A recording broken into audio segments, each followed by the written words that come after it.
This is going to be what I believe to be YouTube's first review of the film The Appointment 1991. This is a short film written, directed, produced by Rich Cristiano. It clocks in at 39 minutes. And this one, I'm going to say right off the bat that I put it right up there with, in the Cristiano catalog, with The Pretender 1987. I like this one almost as much as The Pretender. Okay? This is the film right here. This is the VHS. And it on the, you can see it's got the little address here. It's got the warning of not to show it and without permission, which is always funny. But on the little thing here, it's a Spanish version on the little tape, but it's not the Spanish version. I think that's the mistake they made when they put that on there. It is this one is in English, but I know there is a Spanish version of this with dubbed titles. Okay, Liz Watson, a hotshot reporter, has written a series of anti-God editorials for her paper. One day, a mysterious visitor claiming to be the Lord enters her office, informing her that in 8 days, on September 19th at 6:05 p.m., she will die. Is this a hoax? An angel? Will she die? The suspense begins. So this starts with a little. It just goes through and shows a pastor at his house eating breakfast, and he's reading the newspaper that the main character writes for, and it's called The Daily. And just right off the bat, this scene here, I just love the little kitchen table, and his wife comes in and says, "You got calls from the hospital. Someone wants you to come visit them in the hospital." And don't read. You might want to finish eating, I think she says, before you read page 1. And he's like, "Oh, she had us again." He's talking about the writer who writes anti-God stuff. But this, like, that scene is great, and they kind of go through they show the little town. They show this guy in a suit, and he's eating a donut and looking at reading the paper. There's a construction site. It's just funny how this paper is read by everyone in the town, and it's a hot selling subscribed paper. I love this beginning scene. And so the paper is called The Daily. And this is one of the funniest things, is that the paper, it has all this popularity, but if you look at the paper, it looks like something you'd get out of a free little newspaper bin, like a little local paper thing. But they make it out to be like it's the city, like the main city newspaper. And the office of the Daily is great. Also, you have all these desks and these people kind of relaxing, and then you have the Liz's office. I love this one. I don't know, it's like the little outside of her office is great. She got a little calendar on her desk, and the funny thing is that the people who just the atmosphere of the office is so relaxed and so like friendly. Everybody's pretty nice to each other. Friendly, kind of jovial banter going on. It seems like there's a lot of downtime. Liz, you want to go grab some bite to eat? There's no stress whatsoever. The guy who I'm pretty sure is the editor this guy's hilarious too. He's this kind of doughy looking guy with a little vest, this like sweater vest, and he just seems like the most relaxed like editor of this big newspaper. He even tells Liz at one point, "You can just go home and for the day and rested off. Like it's like the greatest place. It's the greatest newspaper you want to work for because there's no stress. It's complete antithesis of other movies that show like newspaper atmospheres of the workplace where there's people smoking, there's coffee, and they're rushing around, deadlines, and the editor is always just like real like a guy who's hard to get along with. He's crotchety. He's focused on the deadlines. Look no further than the guy, the editor in Capricorn One, who was really, that guy's really good. He's like the perfect like cookie cutter like editor, how you'd picture an editor. But this is completely opposite of that, and that's like what's great. That's one of the things that's like really good about it. So her office is great. All of the filming locations are incredible. I'm pretty sure this is in Arkansas, somewhere in Arkansas, but they are just stellar. They are.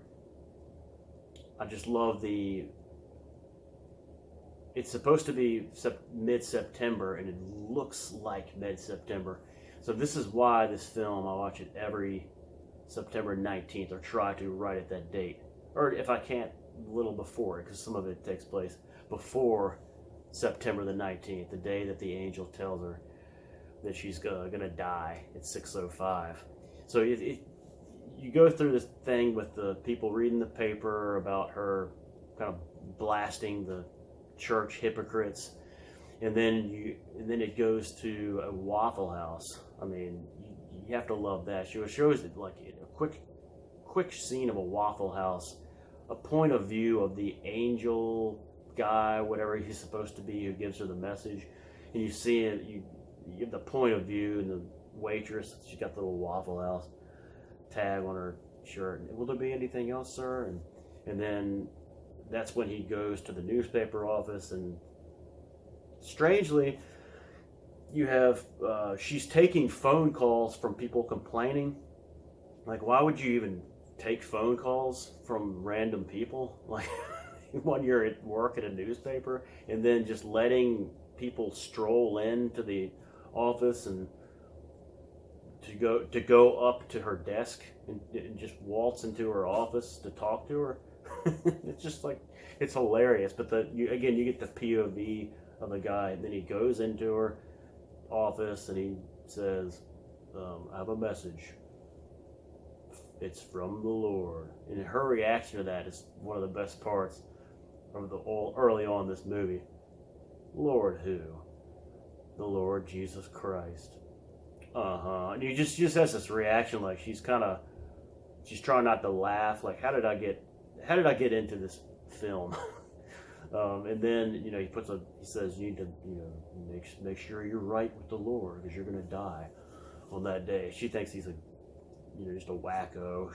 He leaves a Bible on her desk. Next scene, soon after, she's in a Perkins, which is great. They're filming an actual Perkins. The credits at the end thank Waffle House, they thank Perkins and some other places, and she's with this kind of just with this weird boyfriend guy, and tells him what happened. There's that scene. The boyfriend guy is like eating this delicious looking burger with fries. So again, Cristiano really is good at fitting in food scenes into his films, which I really appreciate. And so there's the Perkins scene. There's the Red Room scene. That's awesome too. Whatever you call it. What's it? The room with the pictures, and it's red in there for the newspaper. And then the guy's, I think his name is, I think it's Art Odin is the actor, but that's when he kind of like witnesses to her. She comes in. That's a great exchange there. And it's like, it's red, and he's like, don't categorize us as being all crazy, and he kind of has some good things to say to her, but she doesn't want anything to do with it, with the religion, there's the, and then she first she thinks he's weird, then he comes back again, the angel guy, and then she starts getting a little scared, a little nervous. She does. It's the red room scene where the guy, her co-worker, Eric, played by Art Odin, suggests that she goes out on the street to interview people about the subject of Christianity, like belief. What do you believe in? And so she goes out and does it, and brings her little tape recorder. And it's the question is, how do you think you get to heaven? And that's a great sequence of which she's interviewing all these different people. You see all these different walks of life and different answers, and the guy who says, "Who cares?" And the one who's like, I think be a good person, go to church every once in a while. And there's just various realistic kind of responses to her question. And this is just a great part. It's never a boring part. There's the so that's a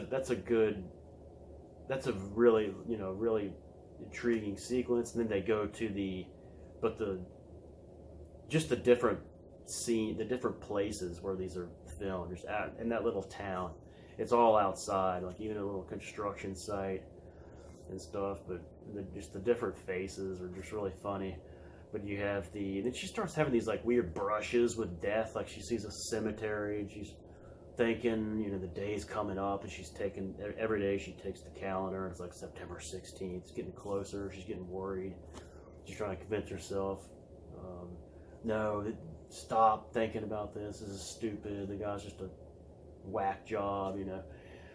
She has this weird brush with death where they show her driving a car, and a soccer ball goes in the street, and the kid comes out, and she has to put on the brakes. That was a little unnecessary, but there is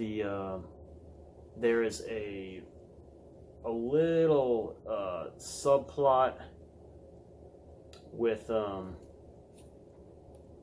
has to do with her friend June, and they win a trip to Hawaii from the company trip. So again, it's like the company is just, we're gonna do a little raffle or whatever to and then pick who's gonna, 2 people to go to Hawaii. It's like what kind of newspaper is this?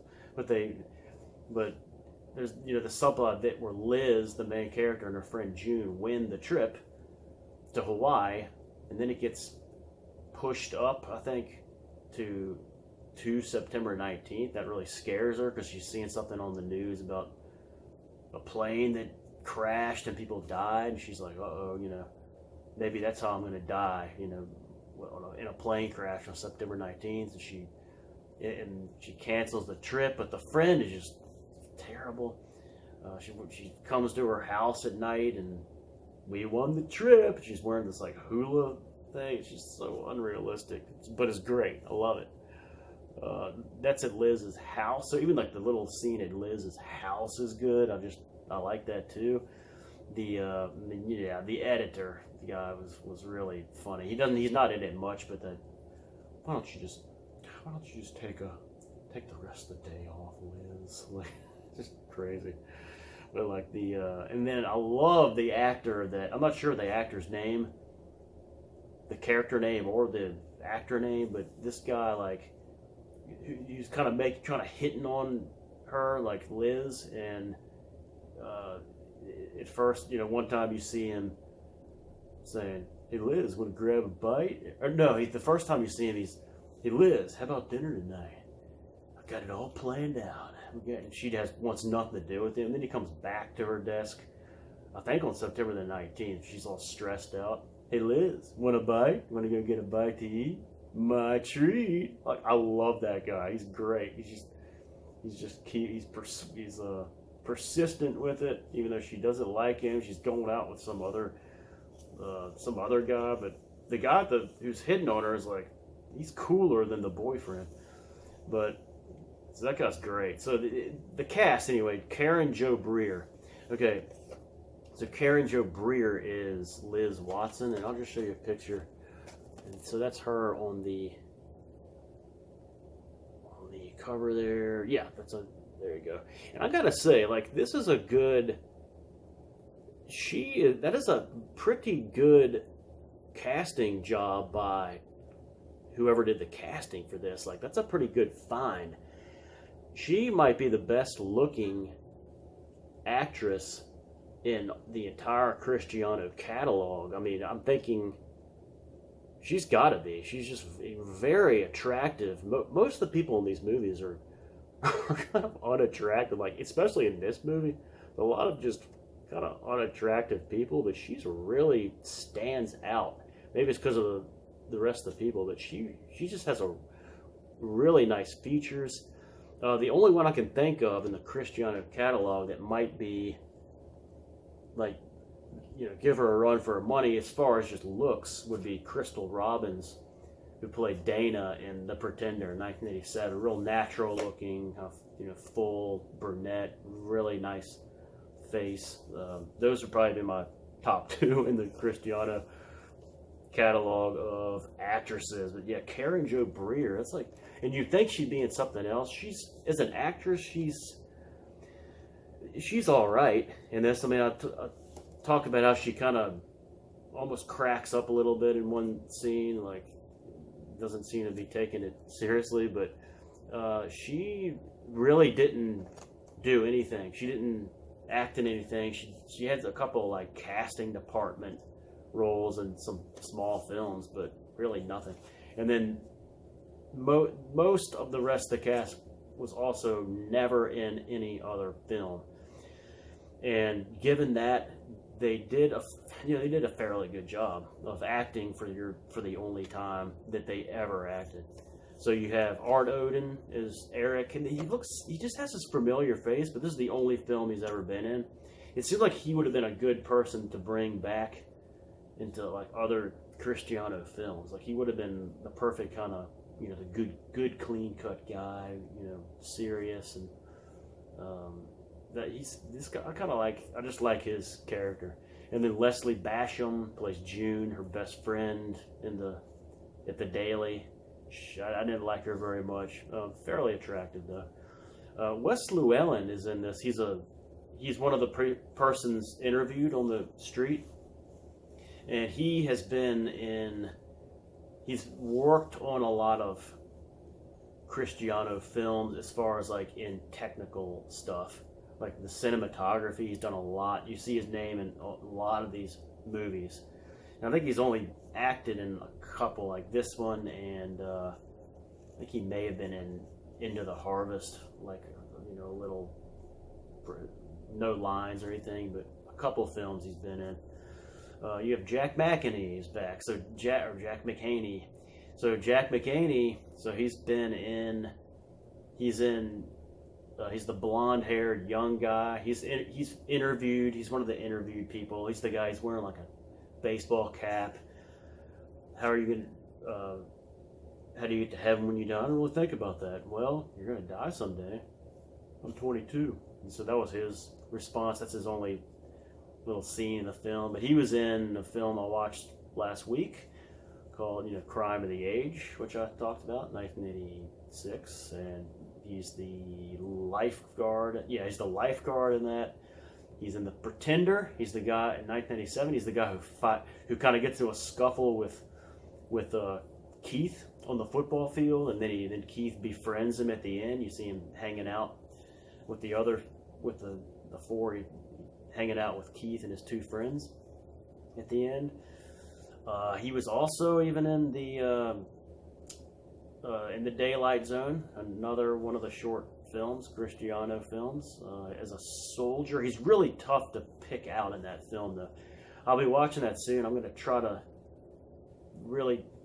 see which one he is, but I think I know what scene it is. But other than that, really, he was in a couple other films. He was in a secular film called